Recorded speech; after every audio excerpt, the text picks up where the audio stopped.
Tim Satuan Khusus Tipikor Pidana Khusus Kejaksaan Negeri Kota Agung melakukan penahanan terhadap tersangka Muflihan bin Yazid Bustami usia 50 tahun, Kepala Pekon Banjarmanis Kecamatan Cukubala Kabupaten Tanggamus, Rabu 17 Maret 2021. Sebelumnya, Tim Satuan Khusus Pibdus Kejari Tanggamus melakukan rangkaian pemeriksaan terkait kasus korupsi yang diduga dilakukan oleh tersangka Muflihan dengan memperkaya diri melakukan tindak pidana korupsi. Diduga negara mengalami kerugian kurang lebih sebesar 600 juta rupiah. Atas sangkaan tersebut, setelah mendapatkan bukti yang cukup, tersangka Muflihan digelandang Tim Satuan Khusus Tipikor Kejari Tanggamus ke rumah tahanan Kota Agung. Dengan alasan dikhawatirkan tersangka melarikan diri, merusak barang bukti, dan melakukan tindak pidana lainnya. Sebelum dilakukan penahanan terhadap tersangka, Tim Satuan Khusus Tipikor Kejari Tanggamus melakukan serangkaian pemeriksaan kesehatan tersangka. Hasil tersangka sehat. Proses penahanan tetap dalam prosedur kesehatan standar COVID-19. Saat keluar dari ruang pemeriksaan pidana khusus Kejari Tanggamus, tersangka Muflihan bungkam, tidak menjawab pertanyaan awak media. Mewakili Kepala Kejaksaan Negeri Tanggamus, David Palapa Duarsa SH.MH, Kepala Seksi Intelijen Muhammad Rizka Saputra SH.MH, didampingi Kepala Seksi Tindak Pidana Khusus Arianto Kusomo SH, menerangkan bahwa pada tahun 2018, Pekon Banjarmanis Kecamatan Cukubalak mendapatkan APBD sebesar 1,5 miliar rupiah lebih.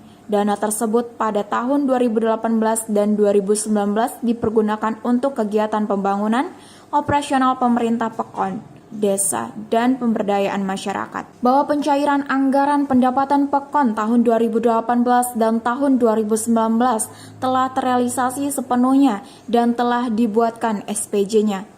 Namun, realisasi tidak sesuai dengan anggaran yang telah dicairkan, bahwa BHP dan aparat Pekon lainnya tidak dilibatkan dalam perencanaan dan pelaksanaan APB Pekon tahun 2018 dan 2019.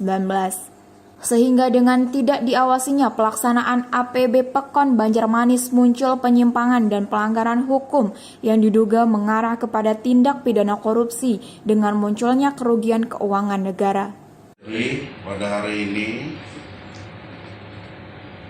bidang tindak pidana khusus Kejaksaan Negeri Kota Agung melakukan penahanan kepada Kepala Pekon aktif Pekon Banjarmanis Kecamatan Cukubala, yang mana pada tahun 2018 dan 2019 telah terrealisasi sepenuhnya dengan dibuatkannya SPJ, namun realisasi tidak sesuai dengan anggaran yang telah dicairkan. Bahwa diketahui BHP dan aparat Pekon lain tidak dilibatkan dalam perencanaan dan pelaksanaan APBP Pekon pada tahun 2018 dan 2019. Sehingga dengan tidak diawasinya pelaksanaan APBP Pekon Banjarmanis pada tahun 2018 dan 2019, muncullah penyimpangan dan pelanggaran hukum yang diduga mengarah pada perbuatan tindak pidana korupsi dengan muncul kerugiannya keuangan negara. Nominal berapa kerugiannya? Berkisar kurang lebih 600 juta. Di tahun, Bang? 2018-2019. 600 juta. Dari Tanggamus, Lampung, Rodial Handeluan Indonesia Televisi melaporkan.